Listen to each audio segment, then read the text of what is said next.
Amém. Boa noite a todos, graça e paz.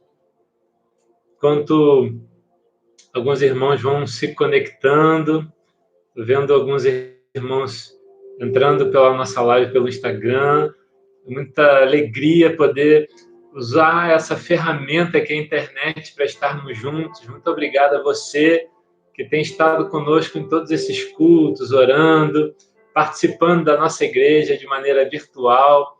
Muito obrigado, boa noite a todos, graça e paz. Quero aproveitar esse momento e te convidar a estarmos juntos em oração. Fecha seus olhos, se você puder e tiver alguém do seu lado, pega na mão dessa pessoa. Vamos orar, buscar a presença do Senhor, buscar o toque do Espírito Santo, porque quando Ele vem, nos toca, tudo muda, tudo se transforma. Amém? Vamos orar? Pai Santo, obrigado pela Tua presença, pelo Teu ambiente que o Senhor proporciona, quando o Senhor vem, quando nos reunimos enquanto igreja. Obrigado, Pai, por esse tempo que o Senhor tem nos proporcionado de estar contigo, de estarmos online como igreja, de estarmos aqui compartilhando a Tua palavra. Obrigado por cada irmão que tem se empenhado, dedicado nas questões da Tua obra, nas questões da Tua causa. Obrigado pelas notícias de bênção dos nossos irmãos que têm se recuperado na saúde. Obrigado, Pai, pela provisão, pelo sustento que o Senhor tem enviado a famílias que têm precisado de socorro. Obrigado pela Tua fidelidade. Obrigado, Pai, também por essas vidas que estão se conectando, que estão aqui para ouvir, para comunhar, para congregar, ainda que virtualmente, no corpo que o Senhor estabeleceu aqui na nossa cidade, no nosso país. Que o Senhor abençoe essa noite, que o Senhor abençoe as casas, que o Senhor abençoe os lares, que essa noite seja uma noite poderosa, uma noite do Teu toque, uma noite da Tua transformação. Em especial, pedimos sobre cada lar, sobre cada casa, sobre cada família. Em nome de Jesus. Amém. Amém. Queridos, eu quero aproveitar esse momento e convidar você a abrir sua Bíblia comigo no livro de Lucas, capítulo 15. Nós vamos ler a partir do versículo 8. Lucas, capítulo 15, versículo 8 em diante. Nós estamos no mês de maio, que é o mês da família. E como é bom e importante falarmos sobre família nesse tempo que nós estamos vivendo. Lucas, capítulo 15, versículo 8.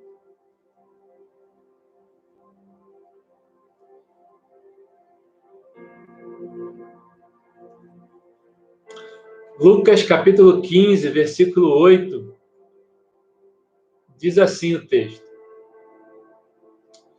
Ou qual é a mulher que, possuindo 10 dracmas e perdendo uma delas, não acende uma candeia, varre a casa e procura atentamente até encontrá-la? E quando a encontra, reúne suas amigas e vizinhas e diz: alegrem-se comigo, pois encontrei a minha moeda perdida. Eu lhes digo que, da mesma forma, a alegria na presença dos anjos de Deus, quando um pecador se arrepende. Amém? Queridos, hoje eu quero falar sobre um tema muito importante, que é resgatando valores perdidos na família. Esse texto aqui vem nos falar sobre valores que se perdem, valores que vão sendo deixados de lado ao longo do tempo. É interessante entender que o nosso cérebro ele tem diversas maneiras de aprender ou de reter um conteúdo. A neurociência vai nos falar que dentro de cada cérebro funciona algo parecido como uma pirâmide do aprendizado, ou como uma pirâmide do conhecimento. E eles vão nos falar que o nosso cérebro ele é capaz de aprender um conteúdo em 5% da sua capacidade através daquilo que nós falamos.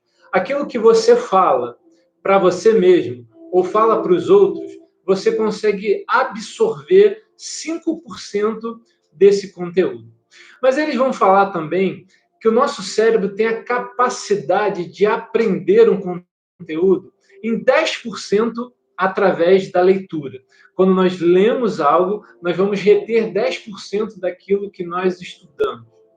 E eles vão dizer que 20% a gente retém através do que nós ouvimos, pela audição, seja de um áudio, uma palestra, você retém 20%, o seu cérebro é capaz de aprender 20% com aquilo que você escuta, 30% através com audiovisual, com a visualização embutida com a audição, assistindo algo, assistindo uma pregação, uma palestra, usando a memória fotográfica, você vai reter 30%. Mas olha que interessante, eles dizem que o nosso cérebro salta de 30% para 75% da sua capacidade de aprender um conteúdo quando nós praticamos algo, quando nós experimentamos algo, quando colocamos a mão na massa pela experiência diária. Isso é muito interessante porque vai se relacionar diretamente com a forma que Jesus ensinava, com a maneira que Jesus trazia os seus conteúdos para nós. Se nós olharmos para a Bíblia, nós vamos perceber que, inicialmente, aquilo que mais fez as pessoas prestarem atenção em Jesus não foram os seus milagres, não foram as suas atuações sobrenaturais, mas sim a sua capacidade de ensinar. Marcos capítulo 1, versículo 21, vai dizer que assim que Jesus entra em cena, ele vai pregar a mensagem do reino, que era a mensagem do arrependimento, que a chegada do novo tempo, do reino de Deus havia começado. E diz o texto que assim que Jesus aparece, ele vai para Cafarnaum, e a gente sabe que Cafarnaum foi quase o QG de Jesus, o quartel-general, onde Jesus praticou, ensinou e passou a maior parte do seu tempo. E assim que Jesus chega em Cafarnaum, Jesus ele vai entrar numa sinagoga. E nessa sinagoga, Jesus vai começar a ensinar. E assim que Jesus ensina, Marcos 1, 21, vai dizer que as pessoas vão ficar admiradas. E eles diziam assim, olha, ele ensina diferente dos mestres da lei, pois ele ensina como alguém que tem autoridade. Repara que, inicialmente, o que faz as pessoas prestarem atenção em Jesus não era o milagre, mas era a sua capacidade de ensinar. E nós vamos ver na Bíblia que Jesus ele não só ensinava muito bem, ele discursava muito bem, mas Jesus havia implementado uma nova forma de ensino, que era através das parábolas, como essa parábola no texto de Lucas, capítulo 15, versículo 8, que nós lemos. Parábolas são histórias, parábolas são ilustrações, que têm o objetivo de trazer uma verdade espiritual embutidas nela. Jesus gostava muito de ensinar por parábolas. O que Jesus fazia? Ele fazia a pessoa pensar no que ele estava falando, imaginar uma cena, imaginar uma história, e ele fazia aquela pessoa vivenciar aquilo. Mas um fato muito marcante era que Jesus ele aplicava os seus conteúdos, o seu ensinamento para a vida cotidiana das pessoas, para a realidade prática delas. Tanto é que nós vamos ver ele falar para os agricultores sobre um semeador que saiu para semear. Ou seja, Jesus pegava os ensinamentos dele e aplicava para a vida diária, para aquilo que eles iam fazer no dia a dia. E é claro que Jesus, conhecedor da mente humana, sabia que pela experiência, pela prática, era a forma que nós temos a maior capacidade de reter o conteúdo, de reter um aprendizado. O texto que nós lemos vai mostrar Jesus contando mais uma das suas parábolas. E é interessante perceber que Lucas é o livro que mais traz parábolas de Jesus. Todos os outros evangelhos vão trazer parábolas de Jesus, mas Lucas é o que descreve as parábolas com maior número de quantidade, com maior clareza e riqueza de detalhe. E isso acontece por uma única razão. Lucas escreve o seu livro com o objetivo de fazer um relato minucioso de tudo aquilo que Jesus havia falado e praticado, e descreve esse livro e envia para um homem chamado Teófilo, que era alguém importante. Então, Lucas vai ser minucioso e, por isso, Lucas vai falar de coisas detalhadamente daquilo que Jesus havia ensinado. O interessante é perceber que das muitas parábolas que Jesus ensinou, das muitas histórias, essa parábola que nós lemos da dracma perdida, ela vai se distinguir de todas as outras que nós vimos aqui. Porque essa parábola, ela vai falar de algo muito importante, que se perde dentro de casa. Jesus contou muitas outras parábolas, e contou parábolas também de coisas que haviam se perdido, como ele falou da parábola da ovelha perdida no próprio livro, no próprio capítulo de Lucas 15, no versículo 1, ele fala de uma ovelha que se perde. Ele fala do filho pródigo, que nós podemos entender esse filho pródigo como um filho que se perde. Mas a ovelha perdida e o filho pródigo ou filho perdido, se nós prestarmos atenção no conteúdo, ela vai nos mostrar de coisas que se perderam do lado de fora. A parábola da ovelha fala que uma ovelha ela se perde do rebanho. E por que essa ovelha se perde do rebanho? Porque ela decide experimentar o que tinha lá fora, ir para um outro lugar, sair daquele aprisco, sair daquele ambiente e vai conhecer algo lá fora. Da mesma forma, a parábola do filho pródigo nos fala de um filho que estava na casa do pai, mas o coração estava fora, ele queria conhecer o mundo, ele queria conhecer o que estava do outro lado, experimentar outras coisas, e por isso ele se perde lá fora. Mas essa parábola que nós lemos, ela é diferente, porque ela fala de algo muito importante, que havia se perdido dentro de casa, que era a dracma perdida ou a moeda perdida, como algumas traduções bíblicas nos trazem. E o que era essa dracma perdida? O que era essa moeda?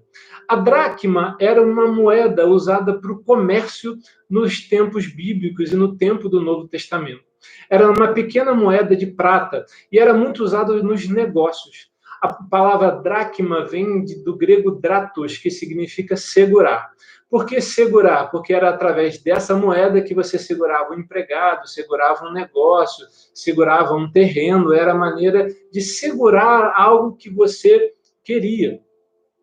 E por isso também a dracma era muito usada para as relações matrimoniais. Nós sabemos que o costume do Oriente era ainda é em muitos lugares, de você dar um dote de casamento. O que é o dote? O dote, na verdade, ele é uma posse antecipada de uma herança. Se a filha está na casa do pai, ela tem direito à herança do pai. E o pai, ele, dependendo da família, ele tem um valor a dar àquela filha. E no momento que essa filha se casa, ela vai perder essa herança do pai.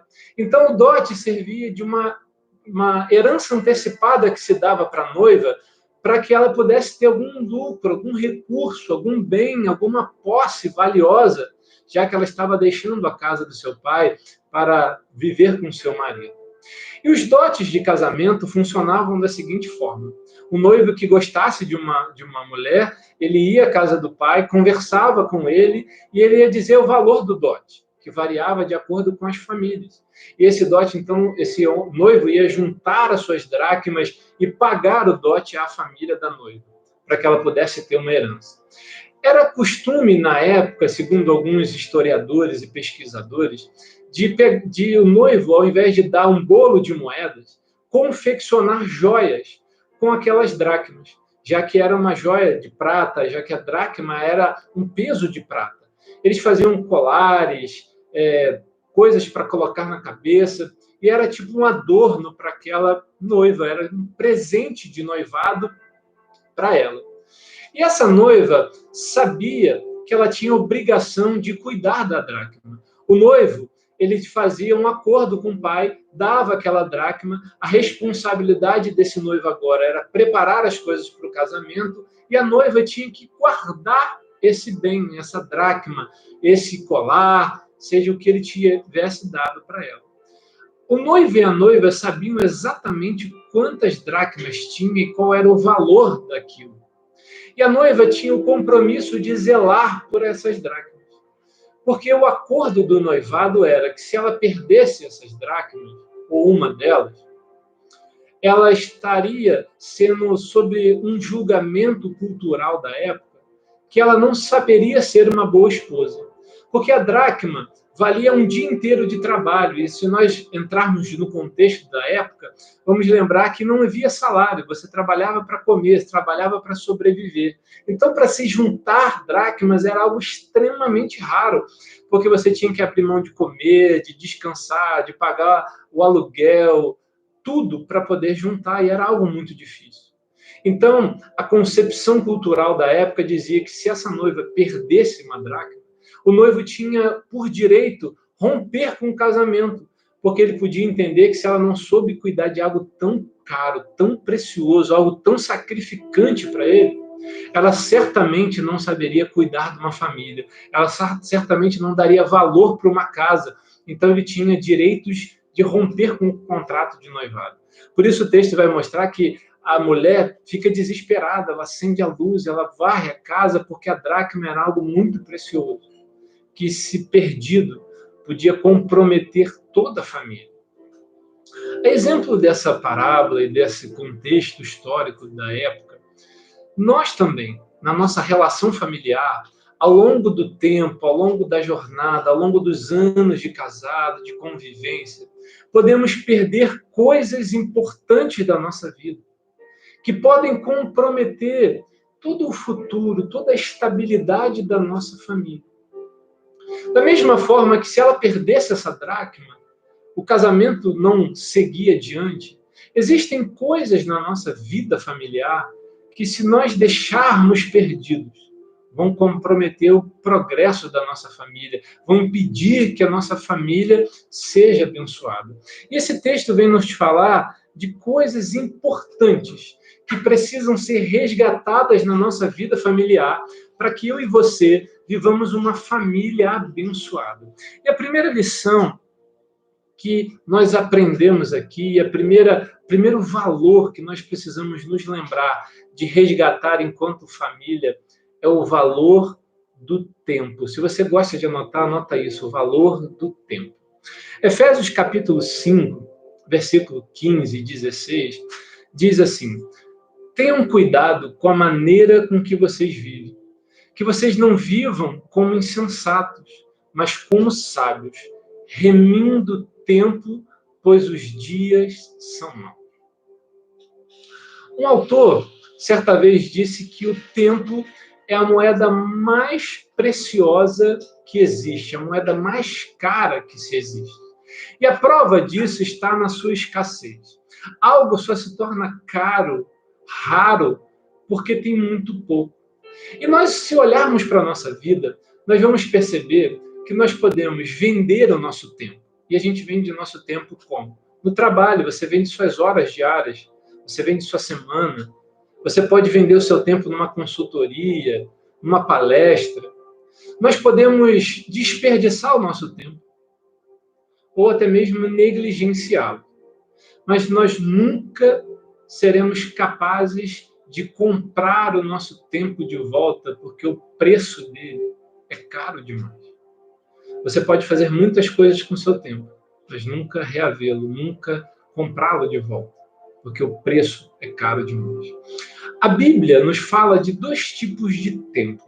O tempo que é chamado de tempo cronos, que é o tempo do cronômetro. Cronos fala do tempo da vida. 1 minuto, 1 hora, 1 dia, 1 semana, 1 ano, 10 anos, 20 anos, 30 anos. É o tempo da vida, é o tempo cronos, é o tempo do relógio, do cronômetro. Mas a Bíblia também vai falar muitas vezes em alguns textos sobre o tempo kairos. A palavra kairos fala tempos de Deus, tempo favorável. Kairos nos traz uma ideia de janelas de oportunidades. Quando a Bíblia fala do kairos de Deus, ela vai nos falar de momentos onde Deus abre os céus e libera favores e coisas acontecem, são tempos favoráveis na nossa vida.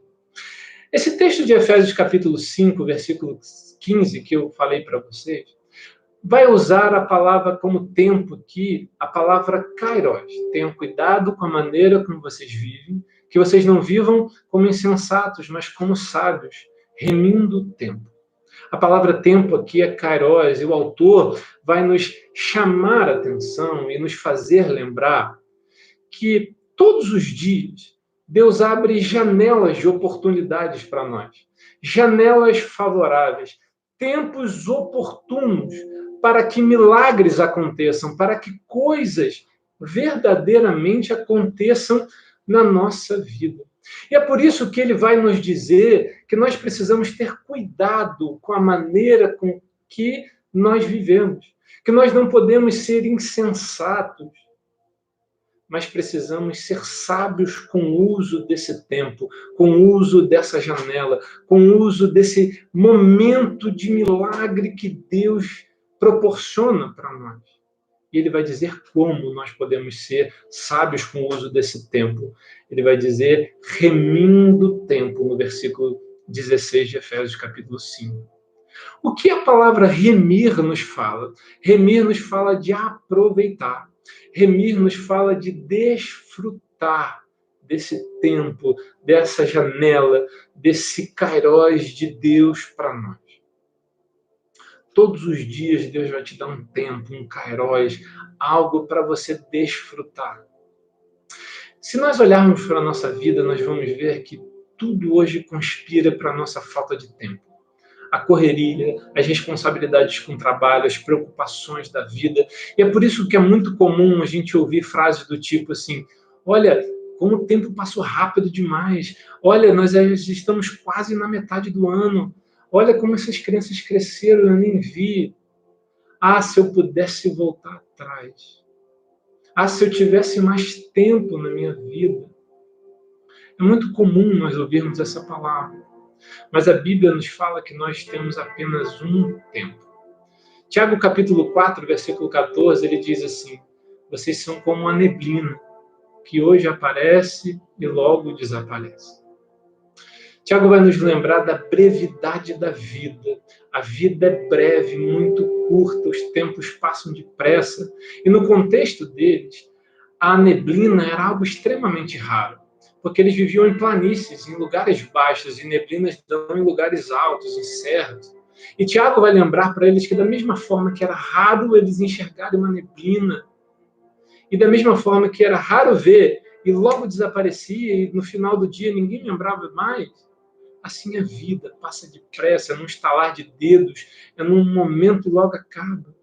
Hoje está aqui, amanhã não está mais, a vida é muito curta, o tempo é muito breve. Jó, capítulo 9, versículo 25, ele vai dizer que os nossos dias correm mais velozes do que um atleta. Sabe o que Jó está percebendo no momento da sua luta, no momento da sua dificuldade? Ele diz, olha, parece que a minha vida está correndo como um atleta na maratona, numa velocidade incomparável. As coisas estão passando depressa demais, correndo muito. O Salmo 89, versículo 47, vai dizer que eu e você precisamos ter cuidado e prestar atenção do quanto o nosso tempo é breve, o quanto a nossa vida é passageira, o quanto tudo passa rápido demais. Sabe, o maior arrependimento que eu e você podemos carregar dessa vida é o arrependimento de poder ter feito algo enquanto tinha tempo e não ter feito. E olhar para a nossa vida e perceber que o curso poderia ser completamente diferente se nós tivéssemos usado o tempo corretamente. Se a gente tivesse estudado a tempo, se a gente tivesse conversado a tempo, se a gente tivesse amado a tempo, se a gente tivesse abraçado enquanto tivesse tempo. O maior arrependimento que nós vamos carregar não são das falhas nossas, mas daquilo que eu poderia ter feito e não fiz no tempo oportuno, no kairos de Deus. Isso me lembra a história de um homem que queria vencer muito na vida. Ele veio de muito baixo numa empresa, começou a crescer, ser bem-sucedido e trabalhava muito. A sua família chamava ele para os eventos e ele dizia, olha, não tenho tempo, preciso estudar, preciso trabalhar, e ele nunca tinha tempo. Passado anos, ele vai ser o CEO daquela empresa e futuramente ele vai ser enviado para São Francisco, nos Estados Unidos, e vai ser o CEO de uma multinacional. top da carreira, vivendo tudo que ele queria viver, mas ele tinha a sua agenda cronometrada em 15 minutos. Tudo que ele ia fazer era de 15 em 15 minutos. Reuniões, 15 minutos para o almoço. E um belo dia, a sua secretária está passando a agenda para ele, ele tinha um voo na parte da tarde. Seus filhos mandam mensagem falando sobre um evento de beisebol que ele ia com os filhos. E ele vai falar, meu filho, eu não tenho tempo, porque eu tenho que fazer um negócio. E nesse tempo, ele sentado na sua cadeira, ele cochila. E no cochilar dele, ele vai ter um sonho. Nesse sonho, ele enxerga um portão lindo. Ele vai abrindo aquele portão e pensa assim, eu acho que eu estou no céu. Eu acho que o meu avião caiu, eu morri, eu nem sei que eu morri. E ele vai andando para aquele lugar lindo, iluminado. E ele vê uma placa muito grande, escrita assim, vende-se tempo. Ele dá um sorriso e fala, meu Deus, eu achei tudo que eu precisava na minha vida. Hoje eu tenho sucesso, hoje eu tenho fama, hoje eu tenho dinheiro, mas eu não tenho tempo. Então eu vou comprar esse tempo. E ele vai correndo para aquela placa e ele vê uma fila gigantesca de pessoas. Ele vai olhando aquela fila e pela distância que ele estava, ele não conseguia entender o que estava acontecendo. Mas ele é muito curioso, ele vai ficando. E quando vai chegando mais próximo da sua vez, ele vai ver que tinha um homem com uma banca. E esse homem discutia, gesticulava, e ele ficava interessado em saber o que esse homem estava falando. E o tempo vai passando e as pessoas vão saindo da fila. E havia um casal na sua frente. E ele via que o casal estava inquieto. E ele manteve a postura, tentando permanecer sério, sem ser intrometido. Mas ele percebe que toda hora a esposa cochichava com o marido e o marido com a esposa. E ele vai chegar mais perto para ouvir o que eles falavam. E, de repente, ele começa a ouvir também o homem que vendia o tempo. E ele percebia que o homem fazia muitas perguntas. E aquele casal que estava na frente dele ficava perguntando um para o outro assim, será que a gente vai ter dinheiro suficiente? Será que com o que a gente trouxe a gente vai conseguir comprar o tempo que a gente precisa? E aí chega a vez daquele casal que estava na frente dele. E aí eles chegam para aquele senhor que vendia o tempo e perguntam, olha, quanto tempo vocês querem comprar hoje? E eles falam, eu quero comprar 20 anos. Esse homem bate na mesa e olha para trás e fala assim, 20 anos, mas isso é tempo demais. Eu não posso vender tanto tempo assim para vocês. Olha quanta gente tem aí precisando de tempo e vocês querem logo 20 anos. Me dá um motivo plausível para eu pensar nessa possibilidade para você. E aquela mãe, aquela mulher olha para aquele homem e fala assim, olha, nós queremos comprar 20 anos porque o nosso filho se suicidou com 20 anos. Nós trabalhamos muito, fizemos de tudo para tentar dar uma vida boa para ele, mas nós percebemos que o que faltava era o nosso tempo com ele. Se o Senhor puder me vender esse tempo, eu queria voltar atrás e fazer tudo diferente, fazer tudo de novo. Vende esse tempo para mim, deixa eu recomeçar a minha vida. E de repente ele ouve aquele homem olhar para ele, apontar para ele e falar, próximo. E quando ele chega, ele acorda. E percebe que ele ainda estava no seu escritório, sentado na sua cadeira, e que aquilo havia sido apenas um sonho. Então ele entende que talvez Deus estivesse falando com ele, que era tempo de rever os seus próprios conceitos e a maneira como qual ele vivia. Nós nunca vamos conseguir voltar atrás no tempo. Nós nunca vamos conseguir desfazer coisas que ficaram para trás. Mas nós podemos ainda usar o tempo que nós temos para viver uma vida diferente, uma família diferente, um casamento diferente. Nós não vamos mudar o passado, mas podemos começar a mudar o presente para que tenhamos um futuro diferente enquanto pessoa, enquanto marido, esposa, filhos, enquanto família, enquanto lar. E por isso uma coisa que a gente não pode perder nesses dias é uma coisa chamada tempo de qualidade. Eu sei que você que é da nossa igreja já me ouviu falar isso uma ou duas vezes, ou talvez mais vezes, mas é muito importante que haja tempo de qualidade em família. E o que é tempo de qualidade? Qualidade vai nos falar de coisas específicas, de coisas sólidas. Tempo de qualidade é um tempo específico com a família, tempo específico com a esposa, tempo específico com os filhos, um tempo onde só tem vocês e não há interferência externa, não há celular, pessoas, preocupações, conversas alheias, um tempo junto. Repare que nessa quarentena nós estamos tendo mais tempo, mas isso não significa que nós estamos tendo tempo de qualidade. Nós estamos muito próximos, mas não quer dizer que estamos verdadeiramente juntos.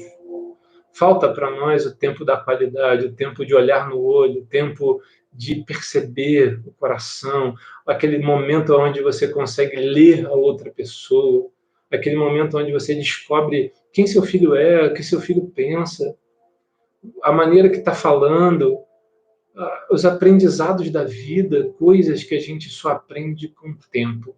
Sabe, tudo vai passar depressa demais e tudo vai roubar de você esse tempo. Mas lembra que o tempo é uma moeda, uma dracma, que se perdida pode comprometer muito a nossa vida. Sabe, hoje, talvez você que tem um filho pequeno, hoje ele quer colo, hoje quer orelha, hoje quer algo, mas amanhã não vai querer mais, e esse tempo vai passar. O tempo que você tem com sua esposa, talvez amanhã você não tenha mais, talvez amanhã o seu tempo chegue ao fim. Talvez a brevidade da vida nos chegue amanhã. Talvez esse possa ser meu último culto. Nós nunca sabemos como será o amanhã. E por isso nós precisamos aproveitar o tempo que nós temos com qualidade. Qualidade do seu tempo, qualidade de você, qualidade da sua entrega. Não adianta você carregar coisas no seu coração por causa do passado. O seu passado talvez, o seu presente talvez não tenha sido bom por causa do mau uso do seu tempo, mas isso não significa que você vai precisar continuar usando o seu tempo de uma maneira ruim ainda. Tudo pode ser mudado agora. Nesse momento, o seu tempo é uma joia, é um kairós de Deus, é uma oportunidade para que milagres aconteçam. Use o seu tempo para a sua família, resgate o valor do tempo em família. O valor do tempo em família. A segunda lição que nós aprendemos, a segunda moeda, o segundo valor que nós precisamos resgatar a respeito da família é o valor da comunicação. Eu gosto de um texto em Gênesis capítulo 11, versículo 6, que diz assim: eles são um só povo e falam uma só língua. Em breve, nada impedirá o que desejam fazer. Um outro valor que eu e você precisamos resgatar na nossa vida familiar é o valor da comunicação. Quando nós falamos de comunicação, nós não estamos falando apenas do ato de falar. Comunicação envolve falar e ser compreendido. Todos os estudiosos da comunicação entendem e falam que para que haja comunicação, precisa que uma mensagem seja transmitida, mas que essa mensagem seja recebida corretamente. Senão não há comunicação. 1 Coríntios capítulo 14, versículo 8, nós vamos ver o apóstolo Paulo dando uma corrigida na igreja de Coríntios por causa disso. Ele vai dizer, olha, a trombeta precisa fazer um bom sonido, senão ninguém se prepara para a guerra. Sabe o que Paulo está falando? A maneira com que eles estavam falando. É claro que esse texto vai nos falar sobre dons de línguas, que eles usavam demais e esqueciam de lembrar que as pessoas precisavam entender o que estavam falando, pregando, ensinando. Ele diz, olha, para que a comunicação seja efetiva, você precisa ser compreendido, ser recebido. Porque, às vezes, nós transmitimos mensagens, mas a mensagem chega para nós, ou chega para alguém, de uma maneira completamente distorcida. Lembra quando a gente era mais novo, que brincava de telefone sem fio, que você vai falar uma coisa e chega lá no final totalmente diferente daquilo que você falou no começo. E, às vezes, a gente vive isso na nossa vida familiar.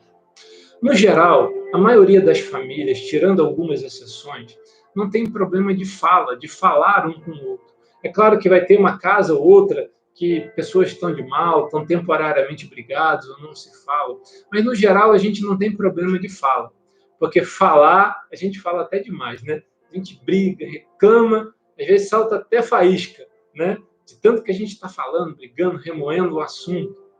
A gente fala, mas o maior problema de uma família é a gente compreender um ao outro.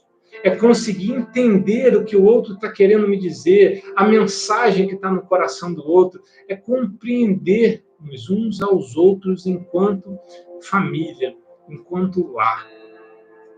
Repare que hoje muita coisa vai conspirar contra a nossa comunicação familiar. TV, música, pessoas, correria, estresses, preocupações, mas tem uma coisa que é o carro-chefe do nosso problema de comunicação, que é o individualismo. A nossa geração tem sido marcada pelo individualismo. Cada um vive o seu próprio mundo. Você está no seu celular e você vive o seu próprio mundo. Você tem as suas notícias, você tem as suas músicas, você vê os seus vídeos, você fala com quem você quer. Cada um vive o seu próprio mundo. E às vezes a gente vai vivendo isso tão no automático que a gente não percebe que as nossas preocupações familiares vão ficando de lado. E a prova maior disso é que às vezes a gente hoje não sabe responder algumas perguntas básicas sobre a nossa família. Eu não sei se você já parou para pensar, mas você sabe qual é o sonho do seu marido? O que ele almeja da vida? Aonde ele quer chegar? O que ele espera? Você que é marido sabe qual é o sonho da sua esposa? Você, como eu, que é pai e mãe, você sabe o que seus filhos estão sonhando? O que está no coração deles? O que eles pensam? O que eles sentem? Agora, mais profundo do que isso, será que a gente sabe o que a nossa família espera da gente? Parece que são perguntas muito básicas e muito bobas, mas, na verdade, elas fazem toda a diferença na nossa vida familiar, porque, às vezes, eu e você estamos passando problemas familiares, contextos complicados, por causa de expectativas não correspondidas, que, às vezes, nem a gente mesmo sabe. Às vezes, se a sua esposa está esperando algo de você que você não sabe. Como, às vezes, o seu marido está esperando algo de você que você não sabe. Ou os seus filhos estão esperando alguma coisa de você que você não sabe. Por isso que está esse conflito. Porque o não fazer, o não falar, também é uma forma de transmitir uma mensagem. Só que transmite negativamente. E, às vezes, você nem sabe que está transmitindo uma mensagem negativa. E isso está gerando grandes problemas na nossa vida. E é por isso que a comunicação precisa ser muito importante. Você, casal, vocês precisam conversar, conhecer um ao outro, conversar de vocês um pouco também, não só dos filhos, não só dos problemas de trabalho, mas falar da vida a dois, do relacionamento, do sentimento. Falar um do outro, conversar com os filhos, conversar entre família. O texto que eu citei de Gênesis vai contar uma história muito, muito interessante. É a história da construção da Torre de Babel. E por que essa história é interessante? Porque aquele povo estava recomeçando a terra, repovoando. Eles começam após o dilúvio. E Deus dá uma ordem para eles: olha, não se juntem, espalhem na terra, se cresçam, se multipliquem, sejam fecundos e se espalhem pela terra. Mas aquele povo não faz isso. Eles decidem se juntar. E para se juntar, eles sabiam que estava indo contra Deus contra aquilo que deveriam fazer. Então, eles vão fazer uma cidade. E qual era a lógica deles? Nós vamos fazer uma torre de vigia, uma torre de defesa. A Torre de Babel nada mais era do que uma torre de vigia. Lembra desses filmes épicos que tem um muro e tem um guarda que fica lá no alto da torre? Qual era o objetivo desse guarda? Vigiar uma invasão de inimigos. E o interessante é que essa história vai nos mostrar que eles não tinham materiais. Eles pegaram barro, cozinharam bem o barro, assaram para fazer tijolos, mas eles não tinham cimento, não tinham argamassa. E o que eles usam? Um betume, que era uma espécie de um lodo, de uma lama que tinha lá, para fazer. Eles viviam numa planície, não tinha pedra, então não tinha como fazer um concreto. E a gente não precisa entender muito de obra para saber que esse projeto não tinha como dar certo. Quem constrói uma torre alta só com barro e lama, barro e piche, tinha tudo para dar errado. Mas sabe o que é interessante? A Bíblia diz que esse projeto, que tinha tudo para dar errado, dá certo.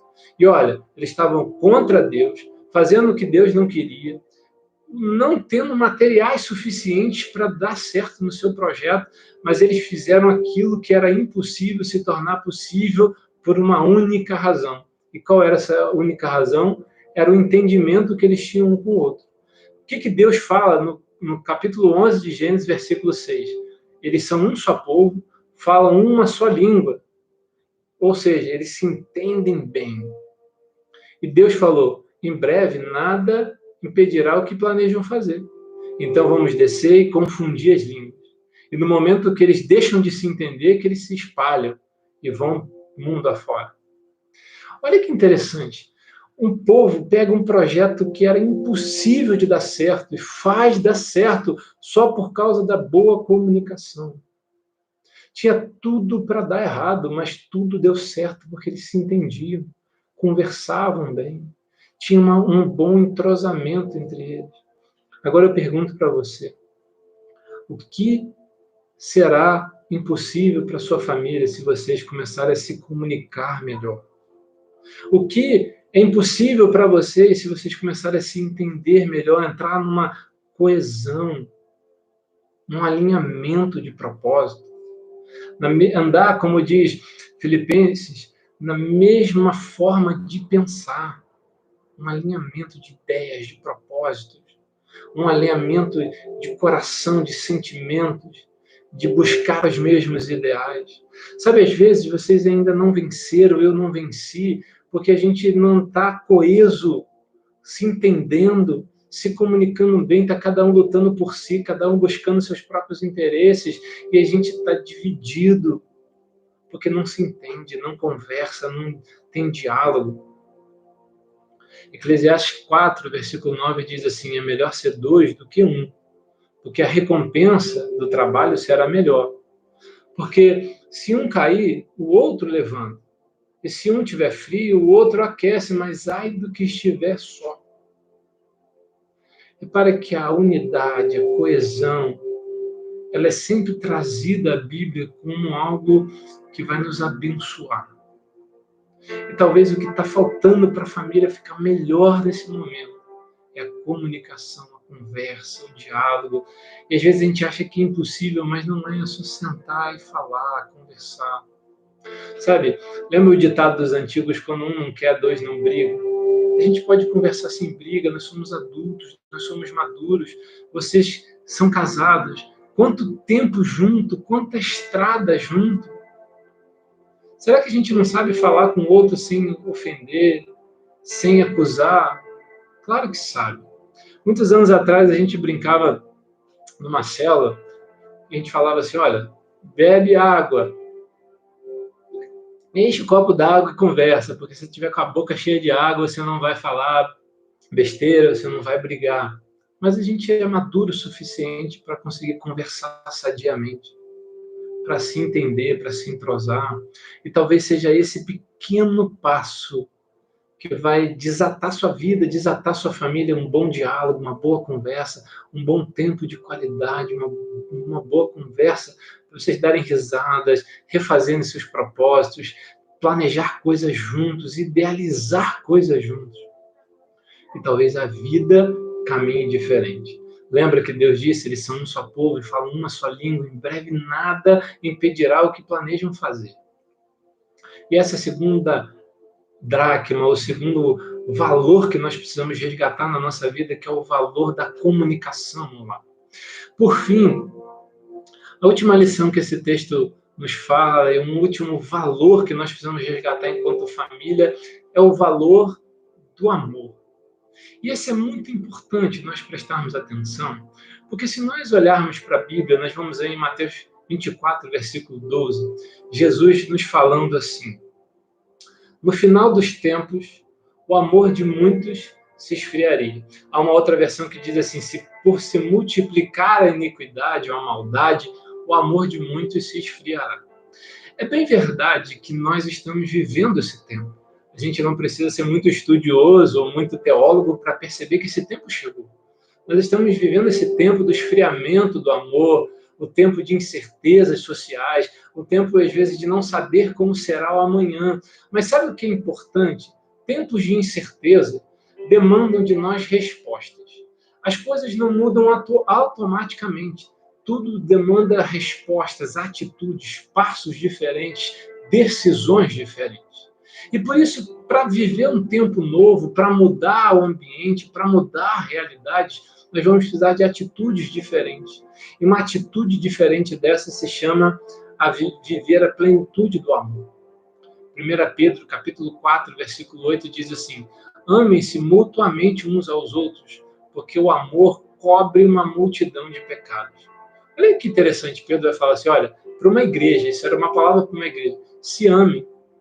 Sabe por quê? O amor, ele cobre, ele protege, ele tolera, ele supera muita coisa ruim. Muitos maus momentos, muitas coisas desagradáveis. Quando a gente pensa em amor, vem logo na nossa cabeça aquele casal de namorado, né? De beijinho para lá, abraço para cá, coração batendo, suspirando, aquele casal de apaixonados. Mas se nós olharmos para a Bíblia, nós vamos ver que amor é muito mais profundo do que isso. É muito mais amplo o conceito do amor. Tanto é que a Bíblia ela vai trazer para nós 3 tipos de amor, segundo a palavra amor no grego. O amor, quando você lê amor no Novo Testamento, ele vai poder significar 3 coisas: filos, ágape ou eros, que é o contexto do amor. Na cultura grega, o amor ele envolve essas 3 características: o amor filo, o amor filéu, o amor ágape e o amor eros. O amor filéu, nessa cultura ou nesse entendimento, fala do amor da amizade. É aquilo quando Jesus fala para Pedro assim: Pedro, tu me amas? Ele responde: Senhor, tu sabes que eu te amo.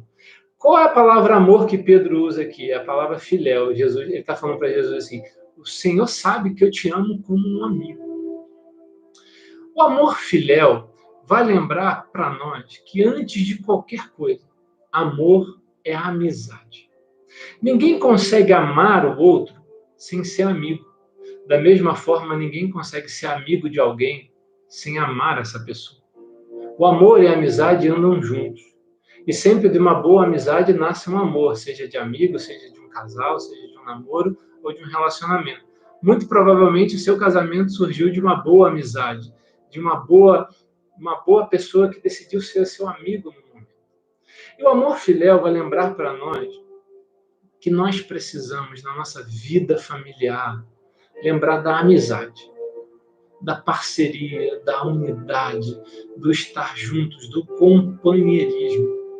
Antes de todas as outras coisas, precisamos ser amigos. Amigos uns dos outros. Marido com esposa, filhos, enteados, parentes. Nós precisamos de amizade na família. O amor, a plenitude do amor tem a sua porção na amizade. Provérbios 17 diz assim: o amigo ama em todos os momentos e é um irmão na adversidade. Sabe, a gente sabe quem é um amigo nos momentos difíceis. Aquele que está junto, aquele que está ali com você, que luta as suas guerras, que supera seus tempos difíceis. Sabe, às vezes a gente como casal tem briga, tem problema, E a gente esquece do quanta coisa boa essa outra pessoa já lutou comigo, superou comigo, venceu comigo, o quanto me ajuda, o quanto é meu parceiro, minha parceira, meu amigo, o quanto seus filhos estão com você, o quanto pessoas acreditam em você, apesar de muita coisa. A porção da plenitude do amor passa primeiro na porção da amizade. Sem amizade, nós não vamos viver o amor da família. Sem amizade, a nossa família não tem um amor pleno. E a gente não pode ser amigo de um, esquecer do outro. A família precisa da amizade. O núcleo familiar interno precisa estar envolto no ambiente de amizade. Mas o amor também, a plenitude do amor, tem a segunda porção, que é o ágape. A palavra ágape vai lembrar do amor incondicional. E aquele amor que muitas vezes se descreve do amor de Jesus por nós.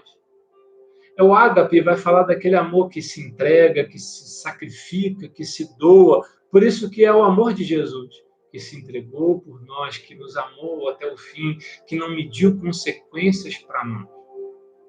E o que o ágape vai falar para nós do amor, da plenitude do amor no relacionamento familiar?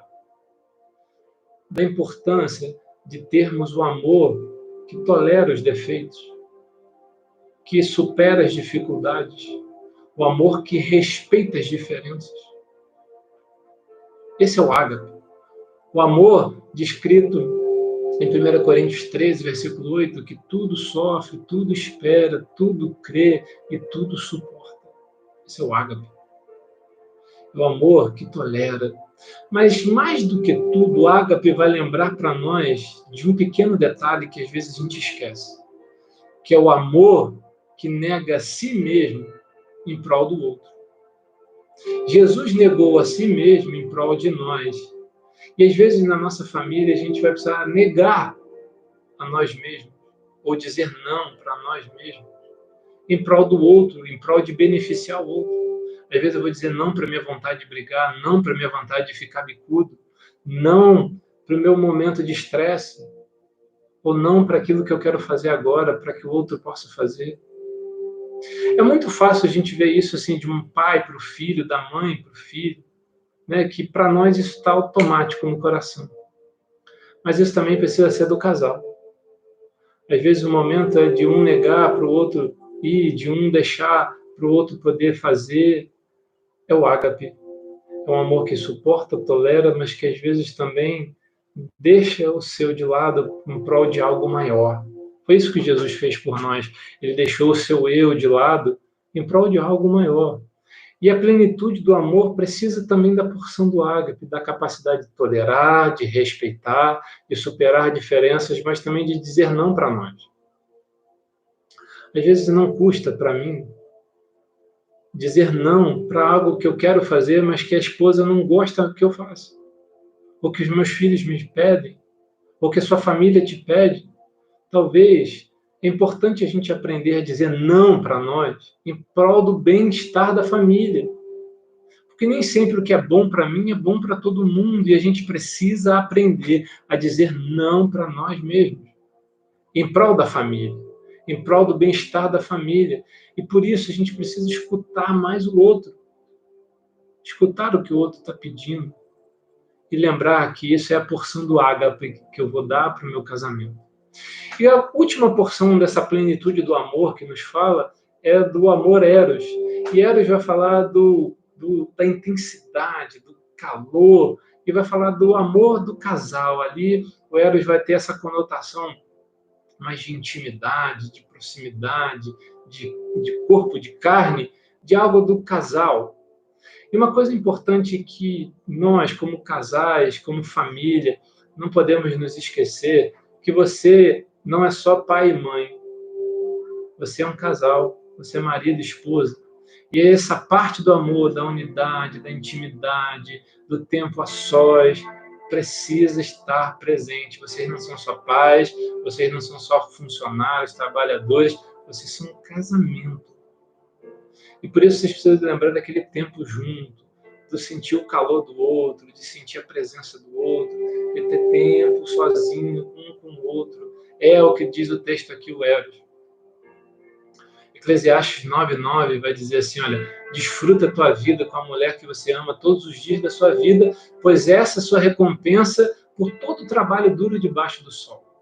Salomão, que era o homem mais sábio, vai dizer para nós que a recompensa que Deus dá para a gente, toda a dureza da vida, é ter uma pessoa para amar, é ter uma pessoa para viver junto, ter uma pessoa para poder usufruir uma da outra.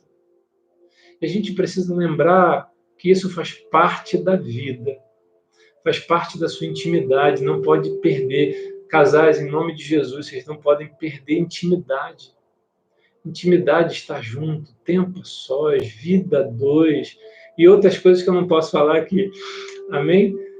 Casal precisa ser casal, a gente não é só pai, a gente não é só trabalhador, a gente não está só no automático da vida, mas nós somos um casal, e isso faz parte do conjunto da plenitude do amor. O amor não é só isso, mas também sem isso não tem essa plenitude do amor. Por isso o amor é filos, ágape e eros, é amizade, é doação, entrega, renúncia e intimidade. E aí a gente vive essa plenitude do amor, e a gente precisa lembrar que essa plenitude do amor é essa dracma, é esse valor que não pode ser perdido na nossa vida, não pode ser perdido na nossa família, não importa as notícias ruins, a história, o curso natural desse mundo, nós precisamos fazer a nossa parte, não deixe a sua dracma se perder, não deixe os valores se perderem na sua família, porque isso é fundamental para a sua sobrevivência, para o seu bem-estar, para aquilo que Deus te deu de presente. A parábola da dracma perdida, Lucas 15, vai nos falar de coisas perdidas dentro de casa. Essa mulher perdeu a moeda dentro de casa, por isso que ela acendeu a luz, varreu a casa. E olha para mim, se alguma dessas coisas aqui se perderam na sua vida, lembra que ainda está aí dentro. Você ainda está dentro de casa, você ainda está aí, então você pode recuperar. O que o texto diz que ela faz? Ela acende a luz, ou seja, ela abre os olhos para a atenção nesse problema. Talvez você precise acender a luz e falar, opa, isso está acontecendo. Ela vai varrer a casa e falar de varrer o quê? Botar coisas em ordem. Você ainda pode encontrar. Ainda é possível achar o que se perdeu. Está dentro de casa, você não perdeu lá fora, você perdeu aí dentro. E se está aí dentro, você vai achar. E viver uma nova vida, uma nova família, um novo tempo. Eu queria aproveitar esse momento, porque a live aqui só me dá 1 hora, né? Senão acaba o culto instantaneamente, para a gente orar. Se você está aí com sua família, se puder, pega na mão, se puder abraçar, se não está, pensa na pessoa, se está trabalhando, se está longe, vamos orar juntos em família, porque Deus tem um projeto para nós e esse projeto é família. Nada é mais importante na sua vida do que a sua família. É seu principal ministério, seu principal propósito, aquilo que Deus te deu. Então nós vamos orar. Abraça sua família, abraça seus filhos, abraça quem está aí. Se você está sozinho, pensa na sua família. Se você está solteiro, pede a Deus agora para te dar uma família feliz, um casamento abençoado.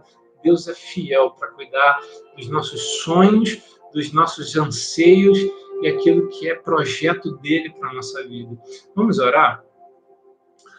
Pai, em nome de Jesus, eu quero pedir ao Senhor por todos esses que estão ouvindo essa live, assistindo esse culto, que o Senhor possa tocar nos seus corações, tocar nas suas mentes, curar suas casas, curar suas famílias. Eu repreendo toda seta no lar, toda investida do diabo contra a família. Eu repreendo todo espírito de divórcio, de contenda, de briga, de frieza, de escassez. Em nome de Jesus, que vá embora toda maldição que foi lançada sobre casa, sobre família, sobre casamento, que toda mentira que o diabo plantou na mente, no coração dessas pessoas, que seja arrancado em nome de Jesus. Eu te peço, Pai, toca no coração, toca na mente, toca na vida desses, Senhor, que querem algo novo, querem uma vida nova, uma família nova, um tempo melhor na sua vida em casal, em família. Cuida dos filhos, cuida, Senhor, dos parentes, cuida, Senhor, dos nossos idosos nessa pandemia, das nossas crianças, da nossa saúde. mas cuida da vida a dois, Senhor. Cuida dos casamentos. Que o Senhor possa guardá-los, fortalecê-los, edificá-los, que eles sejam felizes, que eles sejam prósperos, que eles sejam abençoados. Eu entrego, Senhor, cada um nas tuas mãos, em nome de Jesus. Amém.